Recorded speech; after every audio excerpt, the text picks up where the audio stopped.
Everyone, नमस्कार। स्वागत है आप सभी का आपके अपने official YouTube channel politics with Praveen पर। दोस्तों, मैं हूं प्रवीण।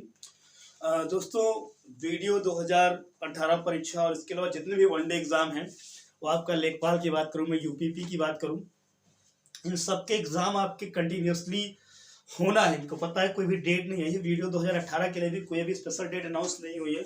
बड़े मैसेज मेरे पास आते हैं कि सर आखिर एग्जाम होगा या नहीं होगा, कब होगा। तो मैं एक ही चीज कहता हूँ भैया कि आयोग की नोटिस का वेट करिए, क्योंकि जब तक कोई एग्जैक्ट डाटा नहीं मिलता तो मैं हवा में आपसे नहीं बता सकता हूँ कि कब एग्जाम होगा।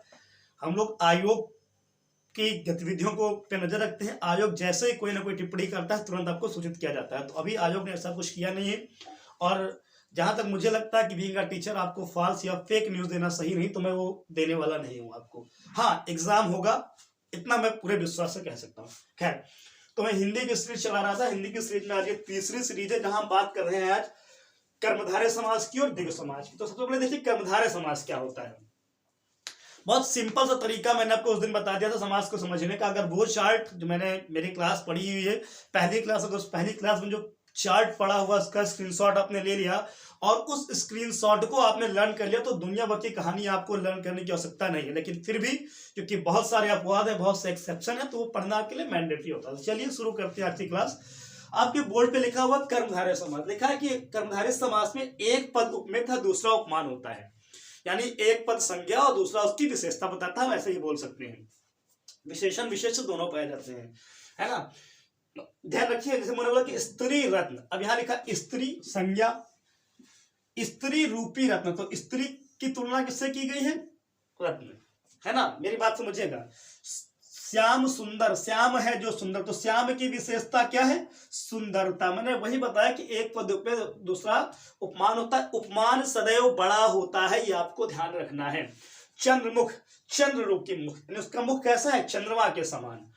कुसुम कोमल, कुसुम के समान कोमल, यानी इसकी क्वालिटी ये बता रहा है। तो कर्मधारय में आपको ये ध्यान रखना है। फिर हम बात करें दिव्य समाज की। तो मैंने उस दिन कहा था कि दिव्य समाज का माफी चाहता हूं, दिव्य समास। तो दिव्य समास का मतलब ही होता है संख्या, नंबर। प्रथम पद संख्यावाची हो। सबसे ज्यादा आपको ये लाइन ध्यान रखने की आवश्यकता यहां पर है कि क्या हो बेटा? प्रथम पद क्या है? संख्यावाची। ये नंबर को इंडिकेट करेगा और समस्त पद से समूह का बोध होता हो। और जब उस पूरे वर्ड को पढ़ेंगे तो लगेगा कि किसी ग्रुप की हम बात कर रहे हैं। कैसे? एग्जांपल देखिए, एक तारा, दो पहर, दो पहरों का समूह।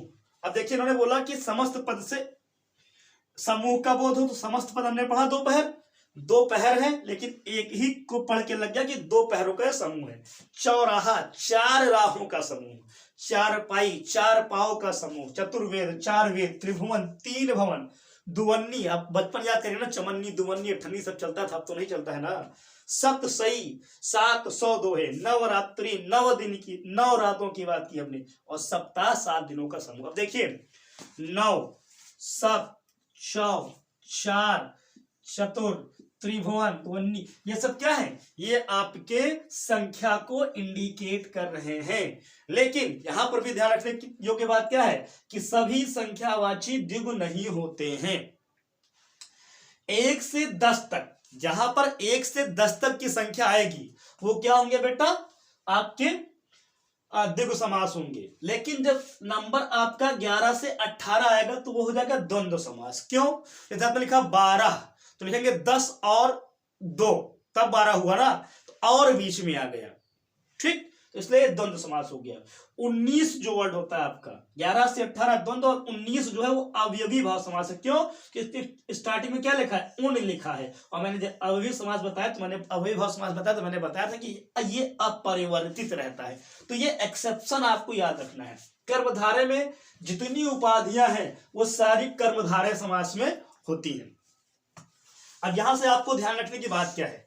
ये दो लाइनें बहुत महत्वपूर्ण है कि 1 से 10 तक जो नंबर होंगे वह द्विगु समास होंगे, 11 से 18 तक नंबर होंगे वह द्वंद्व समास होंगे, और 19 जो आपका ये अवयवी भाव समास है। दोस्तों, मैं वीडियो की लेंथ तो बहुत छोटी रखने का प्रयास कर रहा हूं, क्योंकि एक बार में आप चीजों को पढ़े और चीजों को 2-3 बार आप देखें तो आप आसानी से मेमोराइज कर सकें। तो दोस्तों, आज हमने 2 समास की बात की। अभी शाम को यानी रात 8 बजे के आसपास मैं 2 समास की सीरीज और आपको दूंगा। इसके बाद तत्पुरुष के सारे भेद बता करके हम समास को क्लोज करेंगे, फिर हम संधि की ओर बढ़ेंगे। यानी मैंने कहा कि जितना भी आपको सिलेबस में दिया हुआ है डिट्टो एक एक चीज मैं आपको पढ़ाऊंगा। बस अपना प्यार, अपना साथ ऐसे ही बनाए रखें दोस्तों। मिलते हैं आपसे अगले वीडियो में। मैं इस पे इसके डिस्क्रिप्शन में टेलीग्राम की लिंक दे दूंगा। रिक्वेस्ट करूंगा आपसे कि प्लीज आप लोग टेलीग्राम जरूर ज्वाइन करिएगा, कि जो भी जैसे सूचनाएं होंगी, अगर मैं वीडियो नहीं बना पा रहा हूं तो मैं आप तक पहुंचाता रहूंगा। तो मिलते हैं आपसे अगले वीडियो में, तब तक के लिए जय हिंद, जय भारत।